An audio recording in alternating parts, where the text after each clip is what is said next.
Kung gusto mo ng legit na chika, eto na yun! Chika! Walang filter, walang edit. Chika! Hindi ito fake, hindi ito late. Chika ni Sisa! Lahat ng ganap sa showbiz pag-uusapan natin dito. May nag-break, may nagkabalikan. Tara at pag-usapan. Kung ano man ang chika, alam na ni Sisa. Ito ang Chika ni Sisa. Chika! Ni Sisa! Isang magandang hapon, Metro and Mega Manila. We are number 106.7 Energy FM.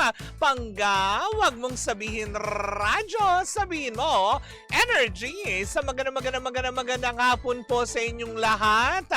O, yung mga nagpapatuyo na. Habang kanina ay rinagasan ng malakas na ulan. Ang kanina mga bandang alauna yan, ang lakas ng ulan. Grabe, di ba? Doon sa ating mga drivers, lalong-lalo na ang ating mga riders. Di ba? Mula sa Angkas, sa Move It, Joyride, sa JNT Express, sa mga Lala Move, 'di ba, ng mga riders and drivers, ayan, 'di ba? Konting-konting ingat sa daan dahil pagbasa madulas. O, 'di ba? Pero yung iba gusto ng madulas. Ayoko noon. Masyakit. Pag nadudulas ka, diba? Tapos nadadapa ka. Sakit kayang bumagsak sa sahig. Ganon. Kaya mag-iingat po tayong lahat, hindi ba? Sa lahat ng ating mga pangga na, ayan, na nasa lansangan ngayon, na naghahanap buhay, ayan. Konting ingat lang mga pangga, hindi ba? Pero syempre, pag ganito papalit-palit ang panahon, dapat meron ka din talagang, alam mo yun, best friend. Wow! Best friend talaga. Meron ka talagang masasandalan na mga food supplements tulad na lang ng aking sasabihin. Tulad na lang ng MX3 capsules. Alam nyo ba ng MX3 capsules ay low in sodium, fat-free at cholesterol-free. Nagtatagla ito ng alpha, beta, gamma nutrients na may antioxidants at anti-inflammatory properties. Alam nyo ba na ang bawat MX3 products ay dumaan sa state-of-the-art ISO certified na planta at masusing pinag-aralan ng mga highly trained pharmacists at microbiologists. Kaya nga naman hindi ka taka-taka na umaning ito ng iba't ibang awards mula sa iba't ibang parte ng mundo dahil ito'y proudly Philippine-made. Kaya nga naman, kung meron ka pang katanungan, pwede mong bisitahin ang kanilang website sa mx3ph.com. Paalala pa rin po sa lahat ng MX3 po ay hindi gamot at hindi ito maaaring gamitin panggamot sa anumang uri ng sakit. Dahil sa MX3, dito ako believe. Diba? Nakakabilib naman talaga yung mga ganyang food supplement, hindi ba? Pero syempre, gusto ko muna batiin ang lahat ng ating mga in-drive drivers na nakatutok sa atin. Ayan, kina Kuya Ed Domingo, hello po sa inyo. Ricardo Bobis, Ronald Soriano, kay Edito Ella Adriatico Jr., kay Moises Amansek, Ronald Agcanas, Mark Samuel, hello po sa inyo, magandang hapon, Marvin Rondilia, at syempre sa ating Grab taxi driver na si Normie Leones, hello po kuya, magandang hapon. Ang mga Lala Move drivers natin tulad ni Kasmot, hello po sa inyo, magandang hapon. Ang mga taga-Pasig Mega Market, hello po sa inyong lahat. Kamusta kaway-kaway? Oo, para naman nagkakakitaan tayo, di ba? Alam nyo na yun. Di ba? O, kumaway-kaway na lang dun sa mga nakakarinig ngayon. Sa mga taga-JNT Express, hello po sa inyong lahat dyan. Sa mga taga-Perpetual Health Medical Center Las Piñas, hello po sa inyo. Valenzuela City Central Kitchen kay Ami Espiritu, hello sa iyo. Sa mga taga-Pandaka naman, si Chang Ami at Kuya Obet, hello sa inyo. Diba? Sa mga taga-Paco Market, hello po sa inyong lahat dyan. Kamusta naman? Eto na. Tumungo na po tayo sa ating unang Chika! Para sa programang Chika ni Sisa. Woo! grabe to the highest level. Mainit na pinag-uusapan over the weekend dahil syempre sa lahat po ng ating mga kapatid mula sa LGBTQIA+, Happy Pride Month po sa ating lahat, hindi ba? Parang kamakailan lamang ay dinaos ang Pride March na kung saan nga naman ito yung malaking selebrasyon na ginanap sa Quezon City na pinamunuan po ni Mayor Joy Belmonte, hindi ba? Nakakatuwa na may mga alkalde na ganito na hayagang ang kanilang pagsuporta sa ating komunidad at pagkilala sa mga nagagawang maganda na pwedeng ipagmalaki ng bawat isa, diba? Lalo pa mga miyembro ng LGBTQIA+ ang pinag-uusapan, ano? Pero, meron isang nilalang na naman ang hindi natutuwa, oo. Hindi si Alvin Aragon na nakakalo. Kung hindi po si Janus Del Prado. Sabi niya, pabati kami dito sa Quezon City na sila Lola Beth Sudario. Ayan, Pau Sudario, Kuya Rolly Sudario, Ate Joy Sudario, lalo na sa akin kay Miss Jam. Pakiplay naman po ang kantang Ikaw. Sinong gusto mong kumanta? Ilagay mo. Ang daming nagkumanta ng Ikaw. Meron kay Sharon Coneta, may Regine Velasquez, may Yeng Constantino. Anong version? Dapat nilalagay yon. Charot. Diba? Pero eto na nga sa katauhan ni Janus Del Prado kasi ng kanya din naman. Diba? Eto na. Himay-himayin natin ang storya. Dahil nag-post siya sa kanyang social media na naghahayag siya ng kanyang pagkadismaya. Lalo na yata sa pamumuno ni Mayor Joy Belmonte. Kasi nga naman daw, kanyang inihahayaga na hindi ba nagpatupad kayo ng batas sa inyong lungsod na ang mga tao na nakahubad, yung hindi nagti-t-shirt, yung madalas na tambay na makikita mo, 'di ba, na minsan walang t-shirt tapos kung saan-saan lang nakatambay, 'di ba? Ay pinaguhuli daw ng mga otoridad at tinitikita na. Kanya naman daw kasing isinight dito na bakit kung talagang nagpatupad ng batas dapat daw pantay-pantay, 'di ba? Kasi nga itong mga nakatambay lang ito kanyang pinunto.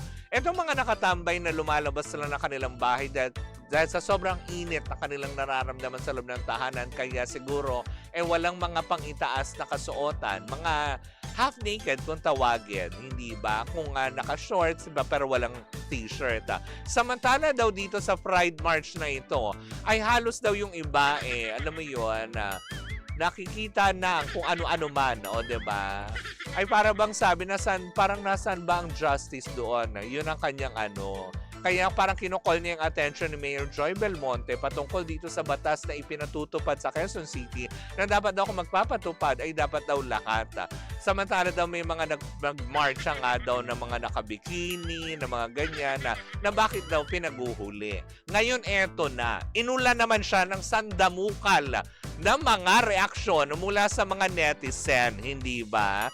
Unang-una, sabi ng ilang mga netizen dito, teka sandali, hindi ba daw naiintindihan ni Janus Del Prado na ito ay isang malaking okasyon na kung saan nga naman ay may scheduled date lang kung kailan lang magaganap. Pangalawa, yung sinasabi niyang yung mga naka-bikini na naglalakad na miyembro ng LGBTQIA+, saan ang galing yung para ikumpara mo doon sa mga araw-araw na nakikita natin na nagpatupad ng ordinansa na bawal nga pero paulit-ulit na ginagawa. 'Di ba? Sabi tuloy ng ilan, wala na bang ibang mapuna si Janus Del Prado kung hindi eto na naman na LGBTQIA+ naman ang kanyang pinunteriya at ngayon nadamay na si Mayor Joy Belmonte. Hindi ba na nakakaloka? Sabi niya baka nababahala lang si Janus kasi grabe ang kaba ng... Anong kaba? Grabe ang kaba ng Pride Month.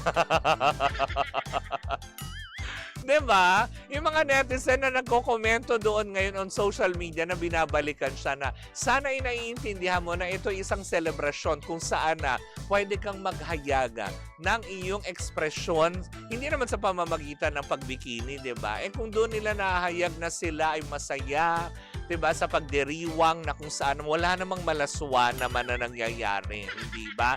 Nasa ituloy ng ibang mga netizen na, so ibig sabihin, 'diba, kung sakali ba, pati yung mga oblation run na ginagawa, dapat ipahuli din, mga ganon. 'Diba, kasi kanya-kanya yan, kumbaga parang sana daw nauunawaan ni Janus Del Prado ang mga pangyayari sa kanyang kapaligiran, 'di ba? Oo, may mga nagtatanggol kay Janus na, oo nga naman ganito. Kaya lang, 'di ba? Ito ay isang selebrasyon na hindi naman araw-araw ginagawa, 'di ba? Yung nakahubad na sinasabi mo, oo, ordinansa naman talaga yun na kailangan pag lumabas ka ng bahay, kailangan nakasando ka, 'di ba? Kasi hindi ka naman lalabas ng bahay mo na araw-araw nakabikini ka, nakabrief, nakaboxers ka, para lang ihayag mo ang iyong ekspresyon, hindi ba?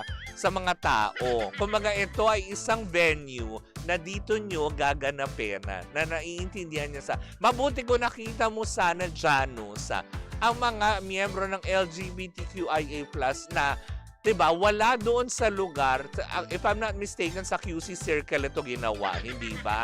Na sana kung nakita mo sila sa Sampaloc area, sana nakita mo sila sa Pasig na nakaganyan. Oo, talagang huliin sila. Kaya lang, may designated venue talaga para sa ganitong klaseng kalaking selebrasyon para, alam mo yun, kilalanin ang talento ng mga LGBTQIA+ na mga members. Pero hayaan mo, siguro baka gagawa din siguro ng sa UP Diliman. Yan, sorry po. Sa UP Diliman, salamat po sa pag-correct. Sa UP Diliman, hindi pala sa Quezon City Circle. Parang nung nakaraan ito, nakaraan taon ba ito, yung Quezon City Memorial Circle? Tama, diba? Tama ba yun? Pero ito yung ginanap, noong 2024 po, tama, 'di ba, sa Quezon City. Ngayon naman yung kailan lang katatapos lang sa UP Diliman ginanap. Kumbaga, yung area kasi na yun is very secured at wala naman sigurong masama doon sa ginawa nila. Hindi naman sila alam mo yun, na kagaya ng iba na nag-iimbita ng away, na kung ano man, 'di ba, na parang teka sandali, Janus, sana gagaling yung galit mo sa LGBTQIA+. Yung una, yung galit mo doon sa, alam mo yun, nung pinansin mo yung cake ni Carla Abellana. Ngayon naman, eto naman, pati ang pagbibikini, 'di ba? Tanungin nga natin, baka merong may kasyang bikini. Diba? Pwede nga naman din maghayag ng suporta. Kung ayaw mo din naman, pwede naman, alam mo yun, napaka-simple. Just keep your mouth shut. At ganon. Diba? Hindi ka naman siguro ginambala. Diba? Parang of all the people naman, marami naman din ang natuwa sa katatapos lamang na Pride March, 'di ba? Hindi naman ibig sabihin ito ay nakaperwisyo sila ng tao, 'di ba? Na kung ayaw nyo naman panoorin, makita, 'di ba? Nirerespeto din naman namin 'yan bilang miyembro ng LGBTQIA+. Pero para i-call up mo yung ganito na sinuportahan naman ng LGU. Yun nga yung pagkakasabi niya na bakit daw yung LGU, 'di ba? Parang nabanggit niya 'yon. Hindi man lang daw ipatupad din yung batas na kanilang, alam mo yon, na ginawa na bawal nga ang mga nakahubad. Tapos ito magpo-promote ng mga nakahubad. Uulitin ko, Janus Del Prado, ito ay isang malaking okasyon, 'di ba? Na hindi araw-araw na ginagawa. Ito ay pagkilala po lamang sa mga kapatid nating miyembro ng LGBTQIA+. Kung hindi ka masaya, sana nung araw na yun, natulog ka, di ba? Natulog ka, kasi lilipas din naman yung isang araw. Kinabukasan, di mo na sila makikita ulit. Hindi ka gaya. Sabi ni Darbo Kunaga, anong size ba ni Jano? May magpapadala na sa'yo ng colorful underwear. O, diba? Wala namang masama doon Kumbaga, kinilala nga ng Quezon City nga yan Kumbaga, parang, kumbaga, hayagan naman ang kanilang pagsuporta sa ganitong event, diba, na nilahukan ng LGU. So, ibig sabihin na may permiso na gawin yun. Hindi naman po sila doon alam mo yun, yung malaswang paghuhubad na yung inaakala nyo kapag mga baklang diba? Yung mga ganyang iniisip nyo. Diba? Nakapag-usap na ba kayo ni Alvin Aragon? Nakakaloka kayong dalawa. Sabi niya, hindi naman inaano si Janus Kapak. But ganyan siya. Sana lang Same lang sila ni Alvin. Diba, Ate Corina, na nakakaloka? Sabi niya, Miss Kapitana, para po sa taong mahal ko, ikaw yun. Si Mr. Ato ng Cavite. Ang taray, Jamaica, ikaw na yung may minamahal. Diba? Baka nga naman talaga nababothered lang siya at ayaw lang niya. Kasi baka naman kasi siya, sanay lang siya sa basic na black and white. Ganyan. Ayaw niya ng colorful. Diba? Masaya kaya, diba? Sabi nga ni Eugene Domingo, masaya pag may bakla. Dapat may bakla, diba? Kung walang bakla, malungkot. Diba? Nakakaloka. Pero yun na nga, diba? Sabi tuloy ng ilan, hindi na nila nalalaman kung saan nga ba nanggagaling. Bakit nga ba hindi na daw bigyan ng trabaho na lang tong si Janus ng kahit papaano matigil na ng kapupunan ng kung ano-ano, hindi ba? But anyway, saya na lang natin, di ba? Pag nakatulog, pag nakatulog siya, lilipas din yan, di ba? O kaya, yun. Wala pa palang tulog, kaya ganun mainit ang ulo. Patulugin nyo kasi muna. Anyways, ako mga panggaya po muna ang ating unang chika para sa araw ng Lunes. At huling Lunes para sa buwan ng Hunyo. Diba? Diba? Bukas, tapos sa Miyerkules, July na. Kalahati na ng taon. Ano na? Diba? Kamusta na kayo dyan?